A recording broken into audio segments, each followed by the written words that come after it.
Yes, webale kubanga okyali ku Redison TV, webale kubanga okyatambula naffe naddala gwe yamala okusubscribinga naye ate naawe atanaba kubanga osubscribinga sijjako wakujjukiza nti kkirira wansi awo olaba ekigambo subscribe kikwateko osubscribinge ku channel eno eya Redison TV okwate ne kade aka notification okwa oselectinge all obeere nga oli omu ku abo abanaasookanga okumanya singa Redison TV enaabanga eyina ensonga yonna gyetaddeyo. Nyongera okujjukiza ku mikutu gyaffe emirala omuli news and views nagwo mukutu gwaffe osobola ogusubscribingako era n'obanga otambula naffe waliwo mukutu omulala baguyita Uganda 1 era nga n'ogwo nagwo mukutu gwaffe osobola otambula nagwo gwe yamala okusubscribinga era nkwebaza naawe atanaba kubanga osubscribinga nja kukusaba genda ogikyalireko emikutu egyo tubeere nga tutambula. Ngenda kusooka mbabuuzeeko mwenna abatugoberera okusinziira ku ssaawa n'ensi yo gye musinzira okubanga mutugoberera mwasuze mutya mwasiibye mutya obulamu bugamba ki kansubire muli bulungi nnyo. Redison TV nga bulijjo tutumbudde tubeere nga ate tukuwa updates amacha golunaku olwaleero gwatanategeera bigenda maaso mu ggwanga Uganda we bwazibidde ne we bukeeredde naawe amanyiko by'omanyiko Redison TV woyina okubanga oggukira sooka osubscribinge otuwe ekigalo kyentegeeza olayikinge osobola n'okugenda mu comment section wansi awo n'oteekako obubaka bwo oba owabula oba obuuza oba olina ensonga yonna gy'oyagala tukubaganyeko ebirowoozo wano wokka woofunira eddembe okukola kyonna kyonna ky'oyagala oteekako obubaka ffe ne tubusoma olayikinga ne tukusoma osharinga ne tukusoma kyonna kyonna ky'oba okoze liba taffaali ddene ku mikutu gyaffe gino n'okubanga tukuwa updates amawulire gonna ebyo byonna ebiba bigenze mu maaso mu ggwanga Uganda. Kakati we bwazibidde olunaku lwajjo ennaku z'omwezi zaabadde ziri 12 omwezi ogwa Desemba guno gwennyininyini 2023 lwadde lunaku lwakubiri omukulembeze w'eggwanga Robert Kyagulanyi Ssentamu yabadde wali ku kitebe kya National Unity Platform e Makerere Kavule ng'ayogerako eri bannamawulire ku nsonga ez'enjawulo wabula ate ebyo byagenze okuggwa ng'ate bamukubira akasimu nga bamutegeeza nti ssebo oyongedde okuba ng'ogwa mu bintu ayongedde okuba ng'agwa mu bintu ebitadde bannayuganda abamu mu ssanyu ery'enkomeredde abamu ate mu bunyiivu ow'ekika ekyawaggulu. Bobi Wine the People's President eyo documentary mugimanyi bulungi nnyo yawangudde award Endala. Njagala okutegeeza Robert Kyagulanyi Ssentamu yawangudde award Endala oluvannyuma lwa documentary ye emanyiddwa nga Bobi Wine the People's President okuwangula mu kye bayita feature at IDA Documentary Awards kye batuumye IDA Documentary Awards yaparticipatinze bulungi nnyo era n'akwata ekifo ekyokumwanjo ekifo ekisookera ddala. In fact Bobi Wine the People's President documentary yakwatidde ddala ekifo ekisookera ddala era bagambye nti it took the top prize for best feature at the International Documentary ASSN Awards on Tuesday lunaku olw'ejjo. Documentary eno yawangudde ekirabo ekyamakulu ennyo ekirabo ekyebbeeyi ennyo bannayuganda bangi bavuddeyo ne bamusanyukirako newankubadde ng'ate bangi bataddemu obusungu ensonga gye sitegedde naye nga Redison TV ffe tuliwo okubanga tukuwa updates nga we ziba zizze. Kakati awo nga tuvuddewo njagala okubanga ate nkutegeeza nti ensonga zikyali nnyingi nnyo mu ggwanga Uganda ezagenze mu maaso z'olina okubanga tomiisinga z'olina okubanga omanya naddala gwe eyeekuumira ku mikutu gyaffe egya Redison Media Group ensonga zonna nga bwe zijja bwe tuzikuwa. Wategedde abamu ku babaka ba paalamenti abali mu bibiina eby'opposition abazze balya ssente ez'omuwi w'omusolo omukulembeze w'eggwanga Robert Kyagulanyi Ssentamu yabaanise misana ttuku.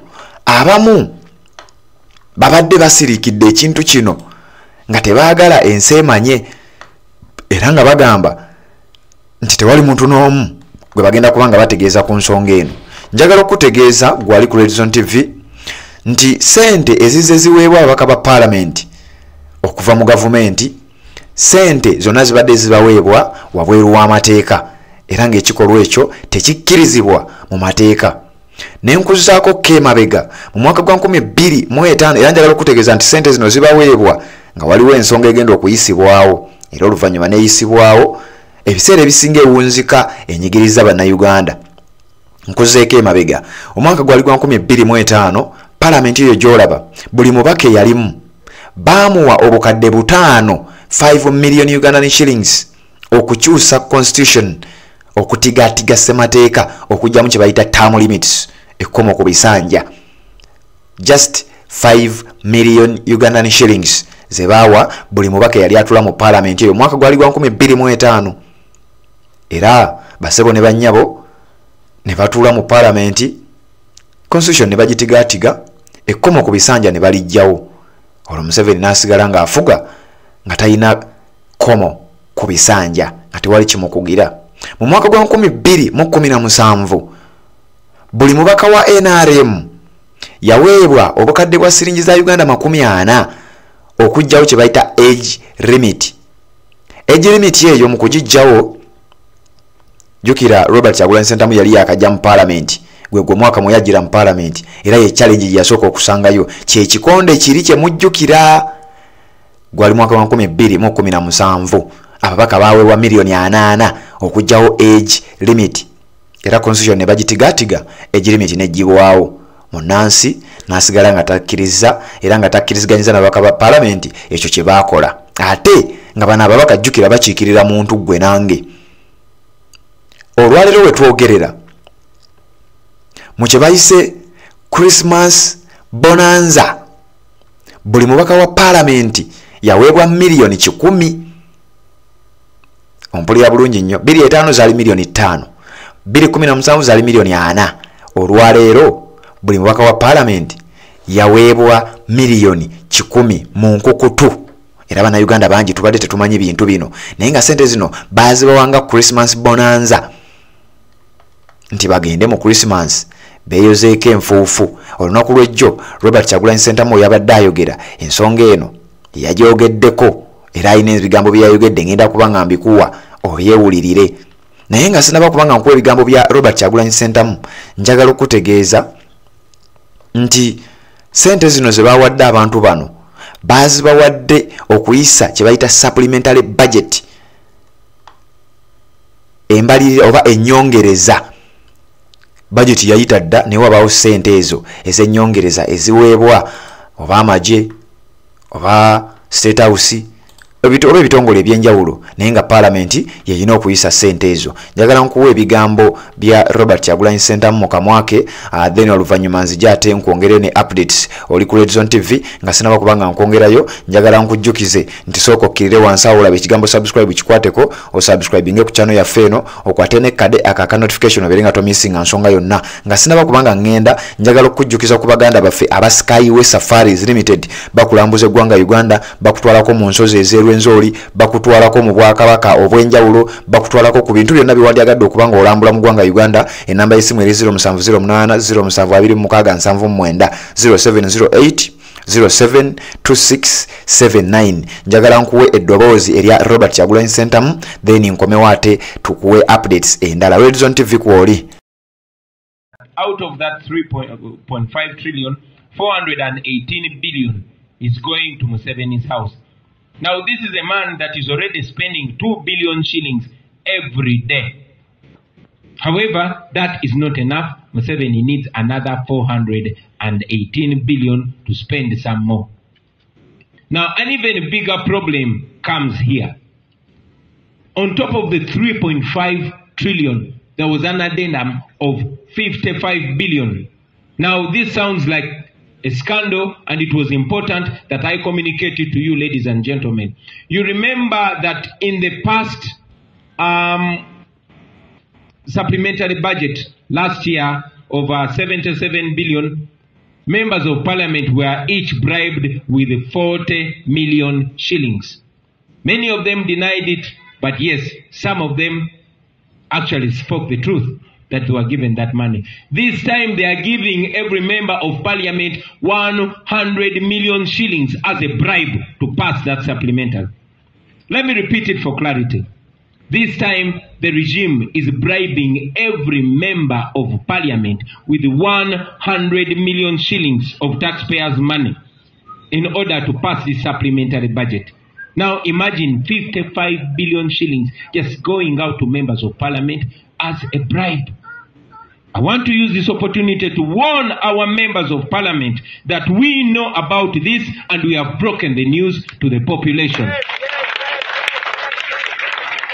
I have said it many times and I'm saying it today that I will always tell the truth and I will not defend or protect anybody that gets involved in this grand theft. Yes, okyali ku Red Zone TV. Nyongera okujjukiza ku muganda affe Haji Haruna omusomi w'edduwa.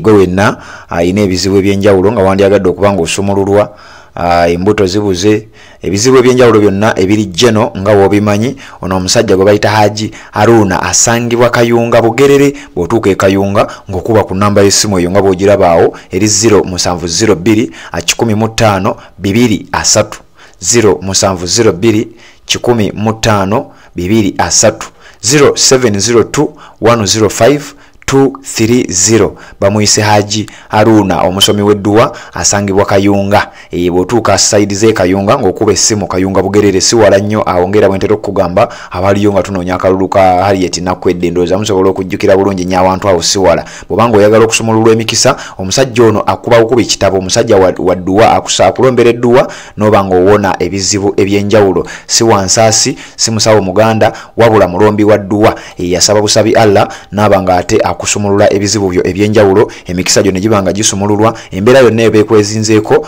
nebanga ate egonjoolwa mu mbeera eyo gy'osinga okubanga wandyagadde. Bamwise Haji Haruna omusomi w'edduwa. Kugambye si musawo muganda, si musamize, si mukubi wansaasi wabula mukubi wa Kuruhani era musomi wa Kuruhani. Akusomera zirizi aya z'otawulirangako n'olaba nga ate emikisa gigenda gisumulukuka, embeera negenda ngedda engulu. Red Zone TV kwoli Sibamule Patrick nze mbeerawo nga nkuweereza embeera bwetyo bwebadde. Njagala kuba ate nga nkwongerayo tuwuliziganye mu updates eziddako. Okyali ku Red Zone TV ate era oba osobola gendako ne ku mikutu gyaffe emirala omuli Uganda 1. Omukutu ogwo nagwo tuyitirayo kubanga tukuwa updates ez'enjawulo. Waliwo n'omukutu ogumanyiddwa nga News and Views era nagwo omukutu guli mu umbrella yaffe eya Red Zone Media Group. Mwebale nnyo okubanga mutambula naffe, mwebalire ddala abasubscribinga mbebaza, mwebale kubanga mukyakikoze, mwebale kubanga muteekayo obubaka bwammwe ate ne bubanga bututuukako. Kati naawe atanaba kubanga osubscribinga sijja kulekerawo okujjukiza kkirira wansi awo olaba ekigambo subscribe kikwateko o subscribing ku channel yaffe eno okwate ne kade aka notification obeere nga tomissinga nsonga yonna.